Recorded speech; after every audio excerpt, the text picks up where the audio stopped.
All right, hey, it's Friday, June 13th. It is 2 o'clock. It is time for how to make your websites faster. And welcome back for those that have been here before. Episode 1 was about 5 weeks ago, Dave, I think, yes. Where we talked about expires headers. A lot of good reactions. A lot of people used the tips that we gave them to make their websites faster, so that's fantastic. And today in this episode we're going to talk about images and optimization of images.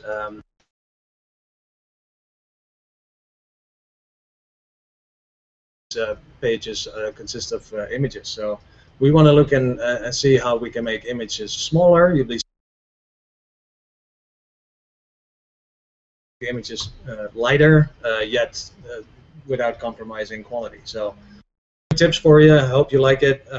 And with that, I'll give it to Dave and fill us in a little bit on all right. So before sitting here next to me. Yeah, before we jump into talking about different tools and how to make your images as small as possible without sacrificing any of the quality, I'd like to introduce Kyle Mauch. He's the owner of athletesbrand.com.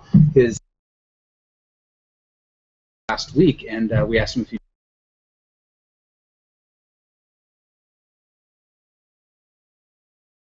and helping him make his images smaller, but athletesbrand.com is on behalf of professional athletes. And he was also a participant in the Big Leap, the GoDaddy Big Leap. That's right. Where he rode in a NASCAR with Danica Patrick driving a business pitch. That's pretty interesting. Yeah, so, right. That was fun. Yeah, that was one of the best times of my life, easily. Good deal. Good deal. Yeah, it must be. Thanks for being on the show, Kyle. Thanks for having me. Yeah, I mean, I've actually been working with GoDaddy, not with GoDaddy, but using GoDaddy's products for about 4 years now. For a past company I worked for, and now the company that I have now, which is Athletes Brand. And we've been using their domain names and whatnot for a long time. But in February, we really started using their hosting, and that actually made a massive difference for the company, which is switching to GoDaddy hosting just because it crashed all the time.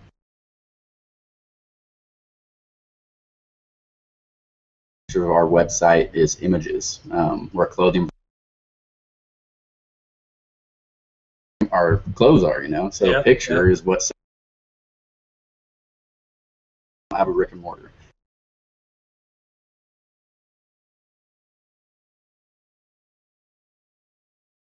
And using the tips that we're about to talk to today, which is what I implemented last week. Took me about 20 minutes to do on all my pictures, and it made my website a lot faster, and our sales have actually gone up. Right. So it's a huge difference. Love to hear that. So you're actually saying you've noted noticeable change in sales. We have people are sticking around on the website for about longer now. Wow.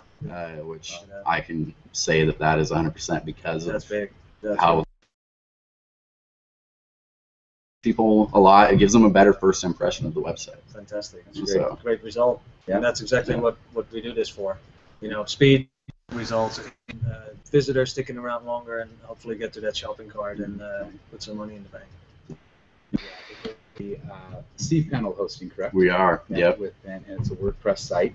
Correct? Yeah. It was a massive difference because our company basically runs off of these 2-week for cause charity campaigns. Right. So our athletes have 2 weeks to raise as much money and awareness. Then that's huge because you don't know when the media mention on pro baseball.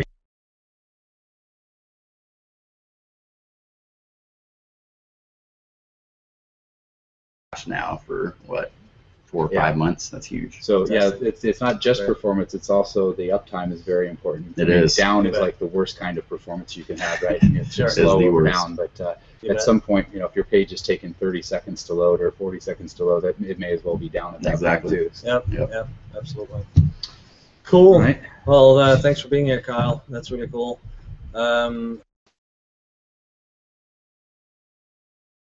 We've done before and after stuff. We'll go through a couple of tools that you guys can use. Really powerful tool.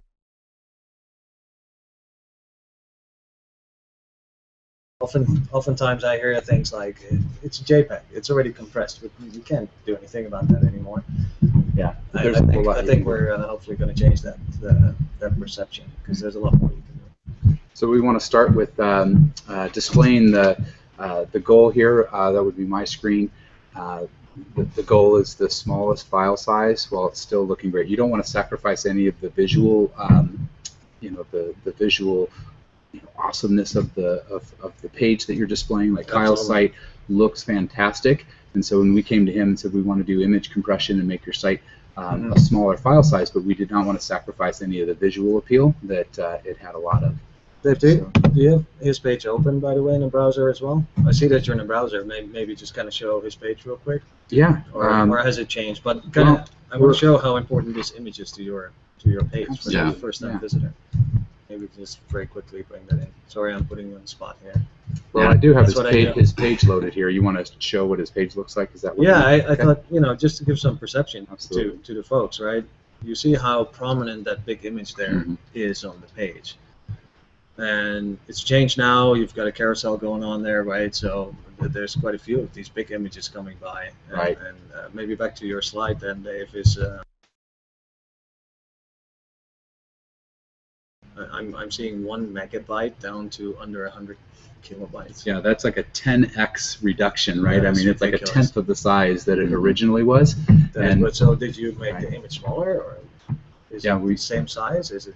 We used a tool and turned on JPEG, moved the quality setting down to about 50 in this particular case, and turned on the progressive option, and it still looked really zoom out and really noticeable by the naked eye on a monitor. If you were to print the image, you would be able to detect more too. Gotcha. But for web display, it doesn't need to be. Because you see on the website, the texture of our clothes is something that we really have to portray, because we don't have a storefront for people to feel that and see that. Right. So my first worry was that we were going to lose that texture and kind of blur that stuff out, but I don't notice any difference at all on the website as far as our clothes go. So that's awesome. That's good. Excellent. Excellent. So I switched over to the format. Do we want to talk a little bit about some of the tactics for why you would pick a JPEG, or why you would pick a PNG, or why you would pick a GIF? There's different types of image formats. Has that ever been a question for you, Kyle? Is that even something you'd even think Honestly, about? the only difference I know between PNGs and JPEGs is that a PNG you can have a transparent background, and a JPEG you can't. That's the only difference that I've ever done, because I'm not a web guy. Sure. That is one of the key differences. Yeah, I think that's why it was important that we put this topic in here, right? Because I think that's an often asked question, or in fact, a lot of small business owners who give their website design to a third party. Yeah. They may take the pictures themselves on their fancy Canons or cameras and hand them over to the website builders, the web pros, and they just slap it on there. Yeah. You don't even think about JPEG or PNG, right? Right. So I think it's great to just touch on this.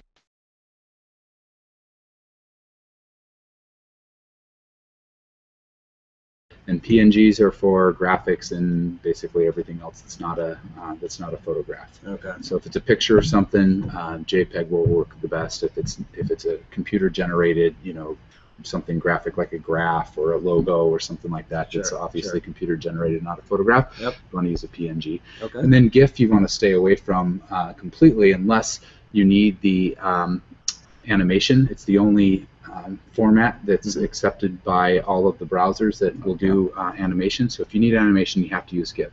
The reason PNG is better than GIF is that you get a smaller file size, and the quality is just as good. So smallest file size, still looking good. Sure. That's the goal of image compression. So PNG can do animation though, right? I think there's a PNG or PNG-A? There is, but the browsers don't support it. So it's a support issue.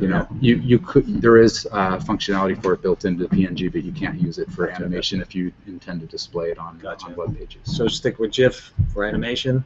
Yep. And there's a remark there about very small pixel. I see that a lot on web pages where they maybe use that for some kind of traffic data, gathering data from the website. Single pixel, you don't see it. GIF is oftentimes used for that as well. Yeah, I would like to mention there are other image formats that are usable. They have a lot of complications, and we're trying to focus this particular talk to biggest bang for the buck. There's a new format called WebP. Also, there's JPEG XR, but the browser compatibility with that is varied, and you have to pay a lot of careful attention to which browsers support WebP. You can't just use it universally like you can with JPEGs and PNGs. So I'd certainly recommend that first you master the JPEG and PNG, and then if you want to really squeeze extra bytes out of you could get into this tricky business of detecting if the browser is Chrome and newer than the certain version, then use the WebP, otherwise use the JPEG. But that gets definitely more complex. Okay, cool. All right, I hope that's hopeful.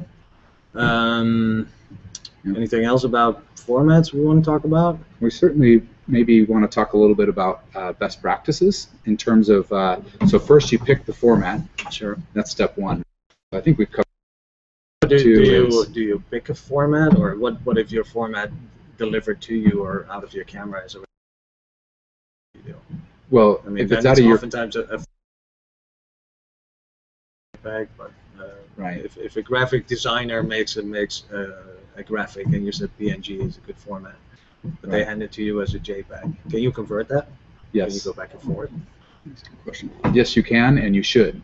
You should. And in fact, even if they gave it to you in the right format, let's say your photographer gives you a JPEG and it's 2 megs or 3 megs in size, and you think, okay, great, I'm just going to go put that on my site. You need to use a tool to make it. You play with that quality setting and you move that up and down, and you're looking for the best looking image on the monitor without in the smallest possible file size. And you can, with JPEGs, you can use that. You can try 75, try 80. The next slide here shows something I think that's really interesting. Okay. You want to explain what's on screen now, the quality versus file size of JPEGs? That's that. You'll notice when you save a JPEG, it'll start off with quality setting of 100, and you can go from 0 to 100, but it's not linear, right? Yep, absolutely. As this chart here shows, the knee occurs somewhere around 80 to 85 quality. Below that, you're not going to gain that much in size anymore. But above that, you can see how big the drop is. To go from 95 to 85 can be a tremendous drop. And I think that's what you saw in the earlier image that you showed, going from 1 meg down to under 100K. Right. A big part of that was the quality, the change in the quality setting of the JPEG. And we just see tons of images. I've looked at literally hundreds of JPEGs, and oftentimes see JPEGs that come out that are natively already saved, and they're on the web with a quality of 98, 95, and honestly a quality of 85 or less, probably even 75 rule of thumb, looks absolutely great on the web. A tip that I gave Kyle when he was going through them, because he has a lot of images to do, and one of the tools that he's using was Image Optim, and it has some preset settings, and he drags and drops the image on top of Image Optim, and it would just automatically convert it using some default settings. And when you have a lot of images to convert, that's probably the best way to do it, is you just get a setting of somewhere around 75 or 80, and you get that. The big win for that, if you're doing your images one at a time, which takes more time, you can open it in a tool like the Windows tool Riot that we're going to demo a little bit later. I'm show here in a little bit. And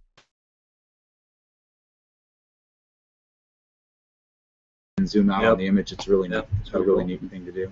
But yeah, you get your biggest bang for the buck out of dropping that down to 80, and then from 80 to 60, you only get a little bit of a drop in file size. Yeah.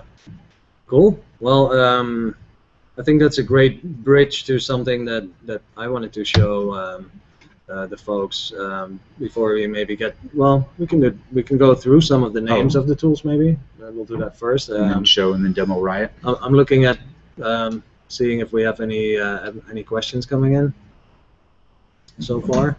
No, I've been asking some questions myself. Questions that sometimes I know the answer to already, but I'm just putting Dave on the spot. There you go. Yeah. So what about these tools, Dave? So we have a variety of tools. Some of them are desktop tools, so we call them generic tools on the slide share here, but think of them as desktop. You download them, load them on your desktop, and you can use these. to some of them GUI based, some of them command line based. The command line is for a little bit more of an advanced user that wants to do more batch processing, write something in a loop that'll go through a lot of images and apply the same settings. And that kind of speaks towards what you were saying with Image Optim, right, Kyle? It's kind of a one-by-one thing. Did you discover any batch options in Image Optim? I actually didn't even try. No, just because all my images I had to search through my computer to find them. Gotcha. So, I can imagine though, if you have a one folder full of, say, it's 200 images, it would be really nice to have some kind of batch. It's a drag and drop, so I figure as long as you highlight them and drag them in, I'm sure it's going to do it. Yeah, I like a drag and drop's great. It's great functionality, but you got to do it 500 times. Right. It starts getting old really quick. And why not take the settings of the tool and kind of playing around until you find that nice sweet spot? Take those settings and then apply it in a batch program, and just could load through 200-300 images in one go. That will be very useful. So the tools mentioned here, this slide's going to be available. We'll probably put a link to an online slide share of some sort that you will be able to find underneath the video on YouTube later on, where all these tool names here have links to the sites where you can go download these tools. Also on the Hangout page, we'll put it in both places. Yep, absolutely. So very useful tools. My personal favorite is right on top there. I'm a Windows guy. I like Riot. Riot is a radical image optimization tool. I've had great experience with that. Kyle here is a Mac guy, so he's been playing with Image Optim. Very similar in functionality. I think drag and drop, like you said, good results. ImageMagick is a fantastic command line tool. It's unreal, the options you have in ImageMagick, the parameters that you can put on the command lines, and the information you can get. Batch processing is one of the strengths of ImageMagick. Very, very powerful. A little bit more advanced though too. My first experience with ImageMagick was a little bit difficult because a little intimidating, right? I mean, there's so many options. It's unreal. And its default options aren't necessarily tailored for web optimization. Correct. It's a multi-platform. It has a lot of different uses, converting different image formats and stuff like that. So I'll show a little bit of it recommendation would be to start with the easier tools, but you need the advanced functionality that ImageMagick could be a good. And I'll touch on that in a second here too. But ImageMagick, very powerful, very cool tool, and it's multi-platform, very important. You want to run this thing on a DOS command line as well as a Linux command line. You want to demo the Riot tool? I think that's you bet. I think that's a. Let's see if we can switch the screen here to mine, and I will switch to a folder here with some images that Kyle's going to recognize right away. And hey, surprise! There's that 1 meg image again. The slide that you guys saw earlier, 1 meg down to under 100K. I'm going to try and reproduce that with Riot. I know that was an image that Dave did. So I'm going to see if I can match Dave's magic here. So, all right.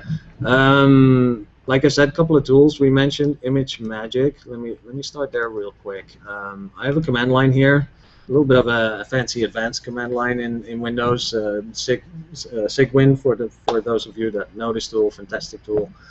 Gives me a really powerful command line. Some of the things I use ImageMagick for, one of the commands of ImageMagick here is identify.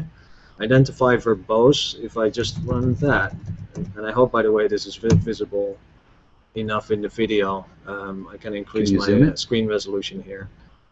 I can zoom in a little bit. So I just did an identify dash verbose on the Beanie, Beanie Heritage.jpg image, and you just get a ton of information on that image. That's what identify is really good at. Now, is that metadata? Isn't it a best practice to remove all the metadata, like comments and stuff like that? So one of the things I use identify for is, for example, this. So my Sigwin tool allows me to run grep in Windows. Yes, very cool. So I'm going to grep for the word qual and see what we see there. So your original Beanie Heritage.jpg image was set to 98, and that's what we talked about earlier. Very, very high quality setting. So we know right off the bat that this is an image that's very optimizable. We can go down in quality. Another thing I haven't touched on too much yet, but we definitely will, is something called interlacing, or progressiveness of images. I'm probably going a little bit ahead of myself here, but we'll definitely touch on that. So the question here is this image saved as a progressive interlaced image or as a baseline non-progressive image? And you can see from the word none here that it's not progressive yet.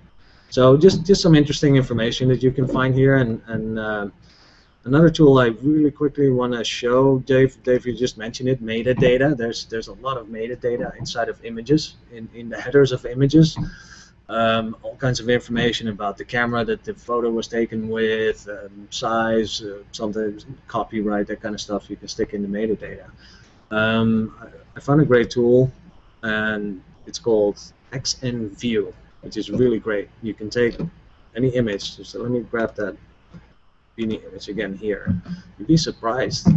Just on XMP, which is extensible metadata platform, look at the kind of stuff that's saved inside of this image. Wow. I mean, that's like a few K of text, right? I mean, you're like, there's probably 2 or 3 or 4 K of like just text. XML. I mean, it's a bit of a question whether this information is important to you in your image, because of course anybody on the web can right-click and say save as. Yeah. Now they got the image and they can use it for whatever purpose. So if there's copyright, that kind of stuff, you want to keep in there. Be careful. Don't just strip it out. Gotcha. Then there's EXIF. Probably a lot of more people are more familiar with that. A lot of information. So bottom line, there's a lot more in an image than just pixels, right? Than just the image itself. So you You mentioned maybe you want to keep it in there, but shouldn't you lean towards remove it all?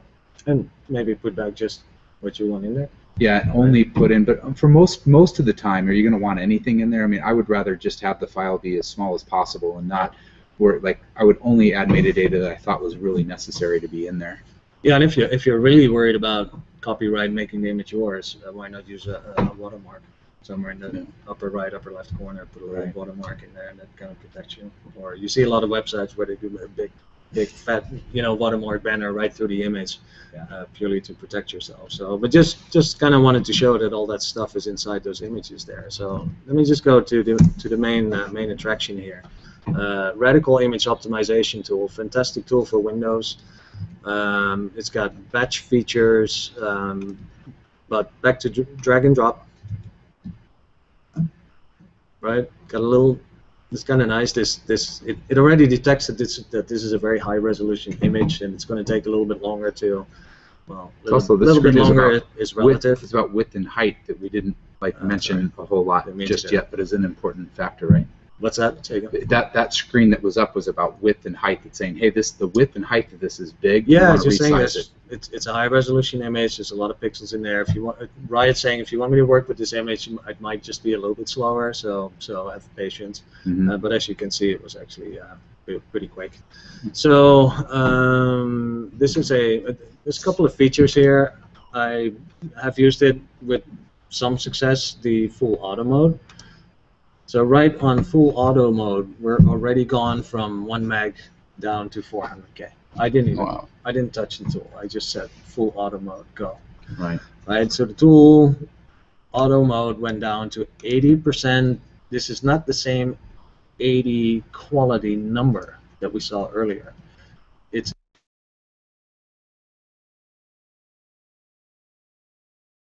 sending it to 80. I'm taking 80% of the original quality, right? So, but even at 80%, and let's take this image at a full scale, 1 by 1. And this is what I like this tool so much about this tool, right?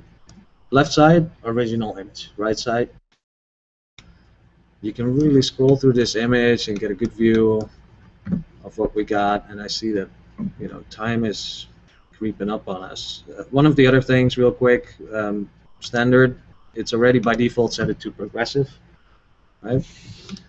I can go down a little bit, and as I go down here in quality, 60. Now I'm down to 217K, right? Keep going. Let's go down to 50. I mean, tell me when you start saying this image is, What about that chroma sampling? Oh, that's low. Yeah, let's set that to high. Boom, down to 195. Metadata. Oh, I'm not removing the XMP and the EXIF data yet. Let's remove it. Let's remove it.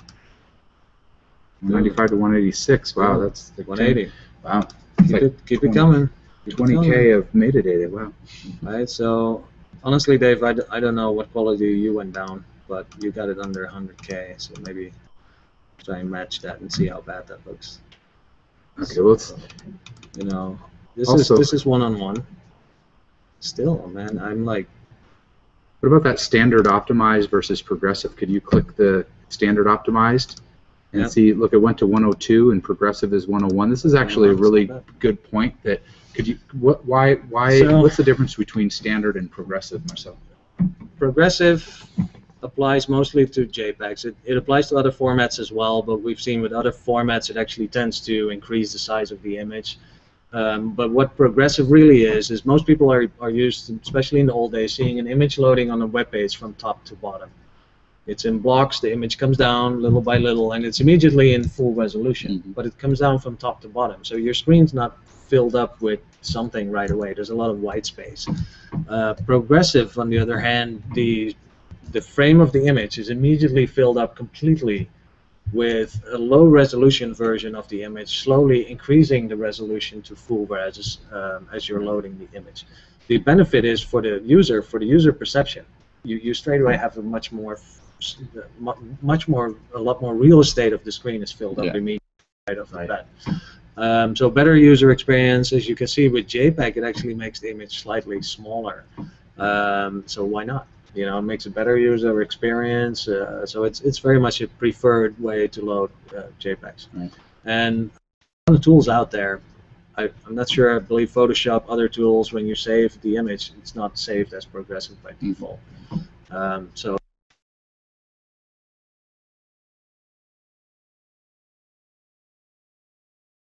In terms of our end time, do we want to? I definitely want to show the before and after of Kyle's website before we started doing this image optimization and the after. Yeah. And for that, we've done we used web page test. And are we on my screen now? A favorite tool. So on my screen, I've got right now loaded. You'll notice the date is May 21st, and it was used using the cable settings of web page test. That's about 5 megabits per second down. With it simulates a little bit of kind of like a normal high-speed internet connection, average internet connection for a U.S. user, and it's showing that his page was 3.4. Megabytes, or 3,445 kilobytes, and it took 15 seconds to become for the document complete to occur. And the score that he got for compressed images before was a D, and then after doing the image compression using the same settings of IE9 cable run just a couple days ago, after all the image compression was completed, you notice his score for image compression is now an A, but most notably the bytes in it. Remember, it was something megabytes, and now it's at 1.4.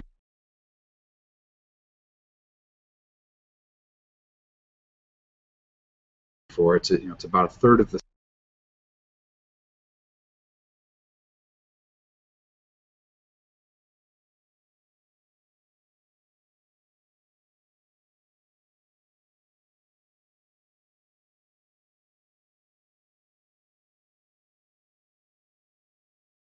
At that kind of speed, and so loading in 4 seconds instead of 15 seconds is the difference between a satisfied customer and a not satisfied customer. Now, does the image optimization, does that make a difference on mobile, as far as how quick it loads on mobile? It does. It makes a huge difference on mobile as well, and that's actually a good point, because mobile is going to be it's more common that people are going to have slower speeds on mobile, depending on where you are. If you're out on the outskirts of town and barely have a signal, it's going to load a lot slower.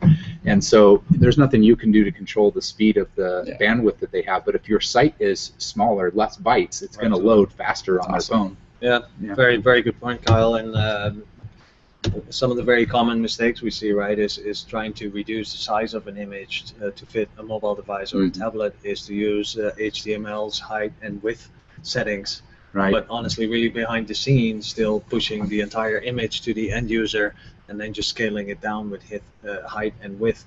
Not good practice, especially on mobile devices on 3G and 4G network connections. It's not the same as being on a on an Ethernet cable in the office.